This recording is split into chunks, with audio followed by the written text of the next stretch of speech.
ಬೆಳಗಾವಿ ಜಿಲ್ಲೆಯ ವಂಟಮುರಿಯಲ್ಲಿ ಮಹಿಳೆಯನ್ನ ವಿವಸ್ತ್ರಗೊಳಿಸಿ ಹಲ್ಲೆ ಮಾಡಲಾಗಿತ್ತು.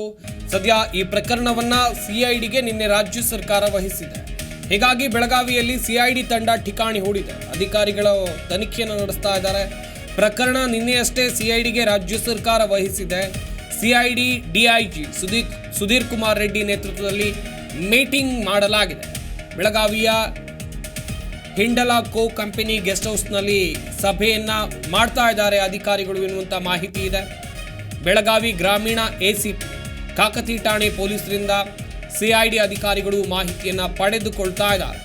ಸಿಐಡಿ ಎಸ್ಪಿ ಪೃಥ್ವಿಕ್, ರಶ್ಮಿ ಪರಡ್ಡಿ ಹಾಗೂ ಡಿವೈಎಸ್ಪಿ ಅಂಜುಮಾಲಾ ನಾಯಕ್ ಸೇರಿ 6 ಅಧಿಕಾರಿಗಳು ಸಭೆಯನ್ನ ನಡೆಸ್ತಾ ಇಲ್ಲಿ ಕಾಕತಿ ಪೊಲೀಸ್ ಠಾಣೆ ಪೊಲೀಸ್ ಅಧಿಕಾರಿಗಳಿಂದ ಮಾಹಿತಿಯನ್ನ ಪಡೆದುಕೊಳ್ತಾ ಇದ್ದಾರೆ. ಇಂದು ಸಂತ್ರಸ್ತೆ ಕುಟುಂಬಸ್ಥರಿಂದ ಘಟನೆ ಕುರಿತು ಮಾಹಿತಿಯನ್ನ ಸಿಐಡಿ ಅಧಿಕಾರಿಗಳು ಕಲೆ ಹಾಕ್ತಾರೆ. ಮಾಹಿತಿಯನ್ನ ಕಲೆ ಹಾಕಿದ ಬಳಿಕ ತನಿಖೆಯನ್ನ ಕೈಗೊಳ್ಳಲಿದ್ದಾರೆ ಎನ್ನುವಂಥದ್ದು ಗೊತ್ತಾಗ್ತಾ ಇದೆ. ವಂಟಮುರಿ, ಬೆಳಗಾವಿ ಜಿಲ್ಲೆಯಲ್ಲಿರುವಂತಹ ವಂಟಮುರಿ ಗ್ರಾಮದಲ್ಲಿ ಸಂಭವಿಸಿದಂತಹ ಘಟನೆ ಇದು. ತನ್ನ ಮಗ ಅನ್ಯ ಜಾತಿಯ ಹುಡುಗಿಯನ್ನ ಪ್ರೀತಿ ಮಾಡಿದೆ ಎನ್ನುವಂಥ ಕಾರಣಕ್ಕಾಗಿ ಆ ಹುಡುಗಿಯ ಮನೆಯವರು ಹುಡುಗನ ಮನೆಗೆ ಬಂದು ಹುಡುಗನ ತಾಯಿಗೆ ಹಲ್ಲೆ ಮಾಡಿ ಆಕೆಯನ್ನು ವಿವಸ್ತ್ರಗೊಳಿಸಿ ಮೆರವಣಿಗೆ ಮಾಡಿದಂಥ ಹೀನ ಕೃತ್ಯ. ಮನೆಗೆ ನುಗ್ಗಿ ದಾಂಧಲಿಯನ್ನು ಮಾಡ್ತಾರೆ. ರಾಕ್ಷಸ ಕೃತ್ಯಕ್ಕೆ ಎಲ್ಲೆಡೆ ಖಂಡನೆ ವ್ಯಕ್ತವಾಗಿತ್ತು. ಈ ಸಂಬಂಧ ಸಾಕಷ್ಟು ಪ್ರತಿಭಟನೆಗಳು ಆಯಿತು. ಕೇಂದ್ರದಿಂದ ಮಹಿಳಾ ನಿಯೋಗ ಕೂಡ ವಂಟಮುರಿಗೆ ಭೇಟಿ ನೀಡಿತು. ಆ ಸಂತ್ರಸ್ತೆಯನ್ನು ವಿಚಾರಿಸುವಂಥ ಕೆಲಸ ಆಗಿದೆ. ಹಾಗೆಯೇ ಇವತ್ತು ಬೆಳಗ್ಗೆಯಷ್ಟೇ ಮಾನವ ಹಕ್ಕುಗಳ ಆಯೋಗದವರು ಕೂಡ ಬೆಳಗಾವಿಗೆ ಆಗಮಿಸಿದ್ದಾರೆ. ಈ ಬಳಿಕ ಈ ಪ್ರಕರಣವನ್ನು ನಿನ್ನೆಯಷ್ಟೇ ಸಿಐಡಿಗೆ ರಾಜ್ಯ ಸರ್ಕಾರ ವಹಿಸಿತ್ತು. ಸಿಐಡಿಗೆ ವಹಿಸಿ ಆದ ಬಳಿಕ ಸಿಐಡಿ ಅಧಿಕಾರಿಗಳು ಬೆಳಗಾವಿಯಲ್ಲಿ ಠಿಕಾಣಿ ಹೂಡಿದ್ದಾರೆ ಎನ್ನುವಂಥ ಮಾಹಿತಿ ಇದೆ.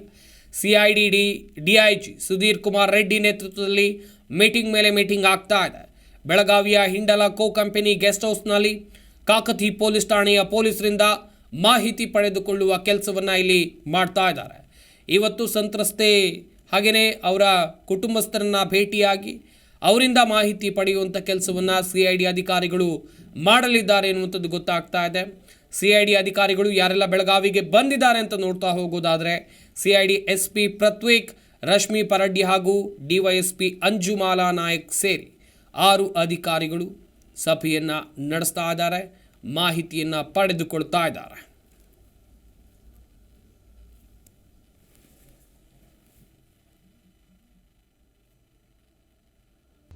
ಪ್ರತಿಕ್ಷಣದ ಸುದ್ದಿಗಾಗಿ Zee Kannada news app download ಮಾಡಿ. Live TV, latest updates, entertainment, life style, technology ಸುದ್ದಿ ನಿಮ್ಮ ಅಂಗೈಯಲ್ಲಿ.